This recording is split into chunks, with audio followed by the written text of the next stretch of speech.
آج کے اس علمی جائزے میں خوش آمدید۔ آج ہم ایک انتہائی گہرے اور فلسفیانہ موضوع پر بات کرنے جا رہے ہیں۔ ہم کلاسک کتاب اشرف الجواب کے ایک بہت ہی خاص حصے کا تفصیلی جائزہ لیں گے، جس میں مولانا اشرف علی تھانوی نے قربانی کے عمل پر اٹھنے والے کچھ بنیادی سوالات کا عقلی اور منطقی دفاع کیا ہے۔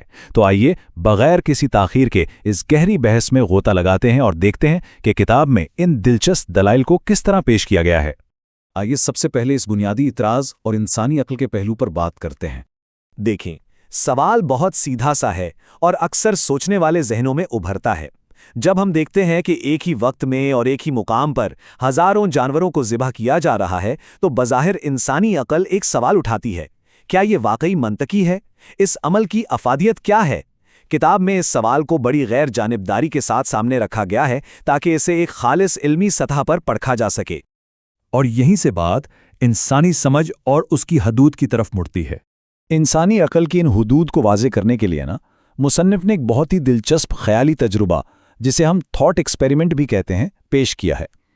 ذرا تصور کریں کہ ایک بچہ ہے جس کی پیدائش سے لے کر جوانی تک مکمل پرورش کسی تہخانے میں تنہا ہوئی ہو۔ بیرونی دنیا، انسانوں کے معاشرے یا زندگی کے جو عام حقائق ہیں، ان سے اس کا کبھی کوئی رابطہ ہی نہیں رہا۔ اب فرض کریں کہ 20 سال مکمل تنہائی میں گزارنے کے بعد اچانک ایک دن اسے بتایا جائے کہ بھئی انسان کی پیدائش کا اصل عمل کیا ہوتا ہے، تو آپ کے خیال میں اس کا ری ایکشن کیا ہوگا؟ ظاہر ہے اس کی عقل اس حقیقت کو مکمل طور پر غیر منطقی قرار دے کر مسترد کر دے گی۔ اس شاندار مثال کا مقصد دراصل یہ بتانا ہے کہ ہم انسان بہت سی پیچیدہ حقیقتوں کو صرف اس لیے تسلیم کر لیتے ہیں کیونکہ وہ ہمارے روزمرہ کے مشاہدے کا حصہ بن چکی ہیں۔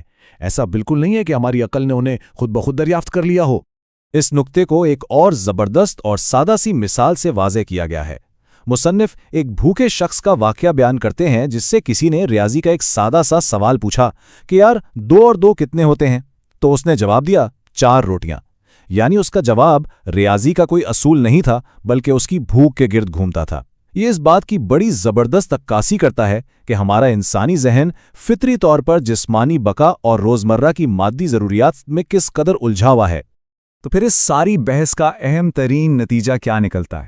نتیجہ یہ ہے کہ انسانی عقل کا جو بنیادی جھکاؤ ہے وہ کھانے، پینے اور کمانے کی طرف ہے۔ ہماری بقا یعنی سروائیول کی جبلت ہماری اعلیٰ اور مجرد منطق پر اکثر حاوی رہتی ہے، اور بالکل یہی وجہ ہے کہ انسانی ذہن کے لیے مذہبی قوانین کے پوشیدہ اور گہرے رازوں کو سمجھنا تھوڑا مشکل ہو جاتا ہے۔ عقل اپنی مادی حدود کی وجہ سے ان روحانی حکمتوں کا مکمل احاطہ نہیں کر پاتی۔ تو پھر سوال یہ پیدا ہوتا ہے کہ آخر اس قربانی کی اصل حقیقت ہے کیا؟ اس کی بنیاد کو سمجھنے کے لیے ہمیں انفاق کے تصور کو جاننا ہوگا۔ انفاق کا مطلب محض پیسے خرچ کرنا نہیں ہے، بلکہ اپنی کسی انتہائی محبوب اور پیاری چیز کو قربان کرنا یا خرچ کرنا ہے تاکہ مکمل عقیدت کا اظہار کیا جا سکے۔ کتاب ہمیں بتاتی ہے کہ حضرت ابراہیم علیہ السلام کی سنت کا اصل مقصد صرف ایک جانور کو ذبح کرنے کا فزیکل عمل نہیں ہے، بلکہ یہ دراصل محبت اور سپردگی کا وہ عظیم و شان عملی مظاہرہ ہے جو اس عمل کے پیچھے کار فرما ہے۔ اب ذرا ان 2 چیزوں کا موازنہ کریں۔ اگر ہم گہرائی میں جائیں تو ایک طرف وہ اصل اور انتہائی کٹھن امتحان تھا، یعنی اپنے ہی بیٹے کی قربانی کا حکم، اور دوسری طرف وہ الہی فضل ہے جو ہمیں متبادل کے طور پر دیا گیا، یعنی ایک جانور کی قربانی۔ مصنف اس بات پر بہت زور دیتے ہیں کہ جانور کی قربانی دراصل اس اصل اور عظیم امتحان کا ایک متبادل ہے جس کا مقصد انسانیت کے لیے ایک بہت بڑی رعایت اور رحمت پیدا کرنا تھا۔ اور اس متبادل کی کچھ بڑی ہی ٹھوس اور عملی وجوہات ہیں۔ پہلی بات تو یہ سوچئے کہ ہر انسان کے پاس بیٹا ہوتا ہی نہیں ہے، تو پھر وہ اس عمل میں کیسے شریک ہوتا؟ اور دوسری بات، اگر خدا نہ خواستہ یہ حکم برقرار رہتا تو تاریخ میں شاید ہی چند لوگ اس کٹھن امتحان میں کامیاب ہونے کا حوصلہ اور طاقت رکھتے۔ لہٰذا جانور اس عظیم قربانی کی جگہ ایک قابل عمل، مہربان اور سب کے لیے ممکن علامت کے طور پر کام کرتا ہے۔ اب ہم آتے ہیں اس جائزے کے آخری اور سب سے اہم حصے کی طرف۔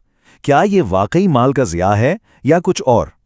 آج کے دور میں یہ جدید اعتراض اکثر سامنے آتا ہے کہ بھئی قربانی کا عمل تو محض دولت اور وسائل کا ایک بہت بڑا ضیاع ہے، سیدھا سیدھا پیسوں کا نقصان ہے۔ یہ ایک ایسا زاویہ نگاہ ہے جو صرف مادیت کی عینک سے دیکھتا ہے اور اس عمل کے دوران خرچ ہونے والے وسائل کو خالصتاً معاشی نقصان قرار دیتا ہے، کیونکہ اس نظر میں اس عمل کے پیچھے موجود گہرا روحانی پہلو مکمل طور پر غائب ہو جاتا ہے۔ لیکن اس خالص مادی احتراز کا جو حتمی فلسفیانہ جواب کتاب میں دیا گیا ہے وہ کمال کا ہے۔ مصنف کہتے ہیں قربانی کا مقصود اللہ تعالیٰ کے ساتھ اظہار محبت ہے، تو پھر مال کہاں ضائع ہوا؟ یہ ایک جملہ پورے کا پورا زاویہ نگاہی بدل دیتا ہے۔ دلیل یہ ہے کہ جب کوئی مال یا دولت اپنے خالق کے ساتھ محبت اور عقیدت کے کامیابی سے اظہار کے لیے خرچ ہو جائے تو اس نے تو اپنا اعلیٰ ترین مقصد پورا کر لیا نا، اور جو چیز اپنا سب سے اعلیٰ مقصد پالے وہ معاشی طور پر ضائع نہیں کہلا سکتی۔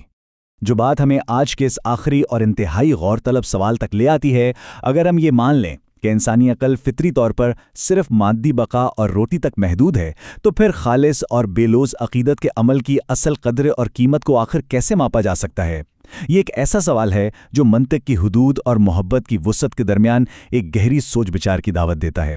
اس سوال پر ضرور غور کیجیے گا۔ آج کے اس علمی جائزے میں ہمارے ساتھ شامل ہونے کا بہت شکریہ۔